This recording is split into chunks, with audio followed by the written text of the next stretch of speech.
बहुत जल्दी हो रहा है, तो कुछ भी हुआ हटाओ तलाक, अब नहीं रहना इसके साथ। मतलब पवित्र रिश्ते की कोई कदर ही नहीं है। एवरीवन राधे राधे, कैसे आप लोग? उम्मीद करते हैं बहुत ही अच्छे होंगे। आज हम अपने ब्लॉग की स्टार्टिंग मंदिर से कर रहे हैं, पवित्र स्थान से कर रहे हैं। आज ना मंदिर में बहुत लोग पूजन करवा रहे हैं, तो बहुत सारे लोगों का पूजन चल रहा है मंदिर में। आज अलग ही फील आ रहा है, आज अलग ही फील आ रहा है, बहुत अच्छा लग रहा है। सब चलते हैं अब घर पे, स्टार्टिंग यहाँ से कर ली।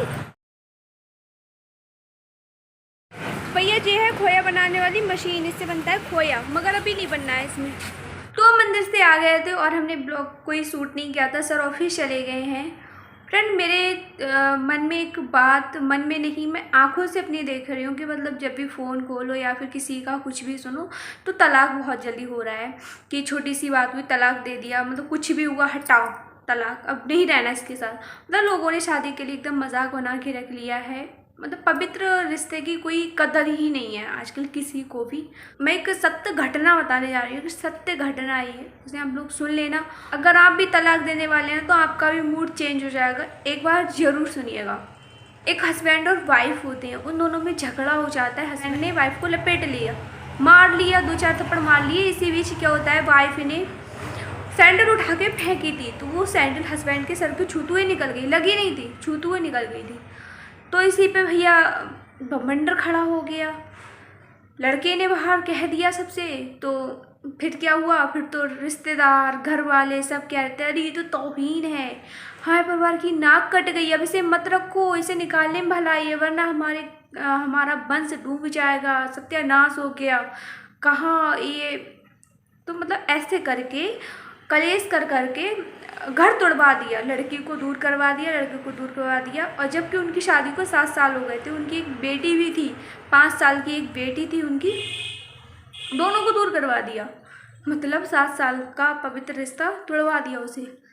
कोई ना, केस चल रहा था और रिश्तेदार भी बहुत ज़्यादा पक्ष में थे, रिश्तेदार घर वाले सब लोग बहुत ही पक्ष में थे। ससुराल पक्ष वाले, मायके पक्ष वाले, दोनों लोग एकदम अड़े हुए थे एक दूसरे पे। झूठा इल्ज़ाम लगाए जा रहे थे कि झूठा केस, कोर्ट में जाके खड़े हो गए, केस कर दिया, झूठे इल्ज़ाम लगाए जा रहे थे। लड़की पक्ष वाले, लड़का पक्ष वाले, दोनों लोग। लड़का पक्ष वाला उसके चरित्र पर उंगली उठा रहा था कि ये चरित्रहीन है, तो लड़की पक्ष वाले कह रहे थे दहेज, हाँ दहेज प्रथा का इल्ज़ाम लगा दिया कि मतलब दहेज के लिए हमें छोड़ रहे हैं। लगातार 4 साल तक केस चला था, तारीखें चलती रही थी और धीरे धीरे रिश्तेदार कम आने शुरू हो गए। पहले रिश्तेदार खूब आया करते थे, अब रिश्तेदार कम आने लगे। फाइनली भैया वो लास्ट दिन आता है जिस दिन उन लोगों को कोर्ट के कागज मिलने वाले थे, वो दिन आया।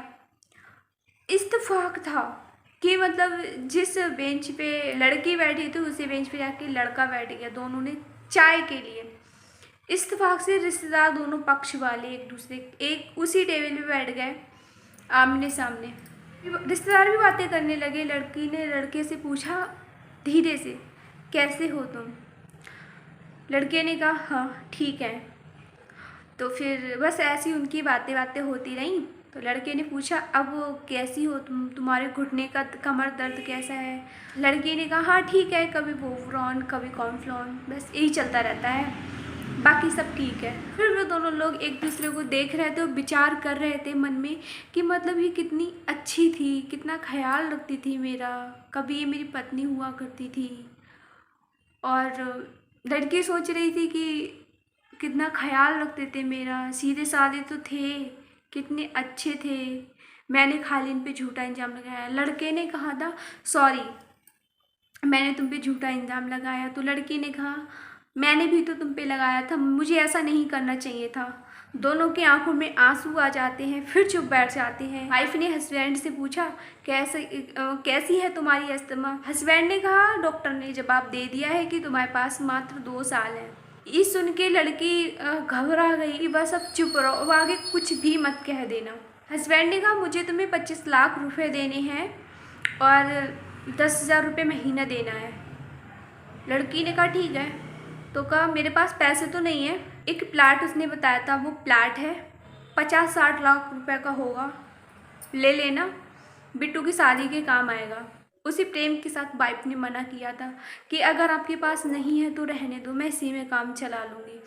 तो उसने कहा नहीं, बिट्टू के शादी के काम आएंगे, और मेरा अब क्या है, मेरा तो कुछ भी नहीं है, जो भी है बस आप ही लोग का है। फिर हस्बैंड ने कहा था पहले हम साथ रहा करते थे, कितना अच्छा लगता था, जब से तुम गई हो तब से मेरा ध्यान कोई भी रखने वाला नहीं है, और जब तक तुम थी तब तक मेरी बीमारी का मेरा अच्छे से ध्यान रखती थी, मेरी हर चीज़ में केयर करती थी, भले हम लोगों की लड़ाइयाँ कितनी भी हुआ करती थी मगर तुम मेरा बहुत ज़्यादा साथ देती थी।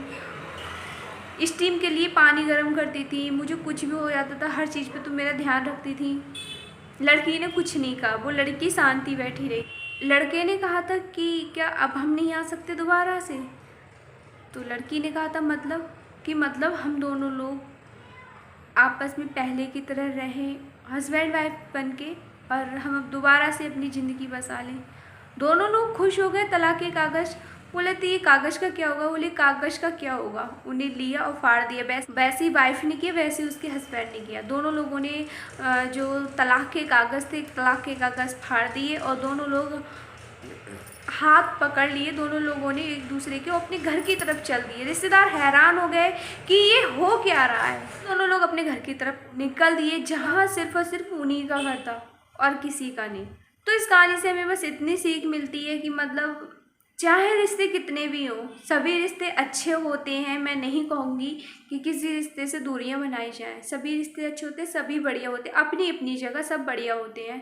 मगर एक हस्बैंड वाइफ का पवित्र रिश्ता होता है, इसे लोग आजकल बहुत ही ज़्यादा बदनाम कर रहे हैं। जब आया मन में तलाक, जब आया मन में तलाक, मगर लोग बाद में पछताते कि ये तलाक हमें नहीं लेना चाहिए था। मैंने बहुत सारे केस ऐसे देखे हैं, उसी के ऊपर मैं कहानियाँ सुना रही हूँ। लड़ाई तो करते हैं, हर किसी में लड़ाइयाँ होती हैं, मगर साथ में तो बस वही दोनों लोग देते हैं। जितना वाइफ हस्बैंड का साथ देगी, जितना हस्बैंड वाइफ का साथ देगा, उतना कोई रिश्ता कभी साथ नहीं दे सकता। और हाँ, रही माँ बाप की बात, माँ बाप भी दोनों लोगों का उतना ही साथ देते हैं, मगर कब तक? जब तक वो बेचारे होते हैं तब तक वो साथ देते हैं। मैं नहीं कहूँगी कि वो साथ नहीं देते हैं, माँ बाप भी साथ देते हैं बच्चों का। इसके अलावा हस्बैंड वाइफ को और कोई नहीं होता, हस्बैंड मात्र अकेले वही साथी होते हैं। तो इसीलिए प्यार से चला जाए, जिया जाए, यही है ज़िंदगी में और कुछ नहीं है। तलाक वलाक की बातें मन में लाओ ही मत। मैं तो वीडियो डालती हूँ तलाक के ऊपर देख देख के कि मतलब जैसा होता है वैसे ही मैं वीडियो डालती हूँ तलाक के ऊपर। यार मैं अपनी इस वीडियो को यहीं बैंड करती हूँ। अगर आपको वीडियो अच्छी लगे तो लाइक कमेंट शेयर ज़रूर करना। अपनी राय कमेंट में देना चाहो तो दे देना। चैनल पहली बार तो चाहूँ प्लीज़ सब्सक्राइब कर लेना। मिलती हूँ मैं नेक्स्ट वीडियो में, जब तक के लिए बाय बाय, टाटा।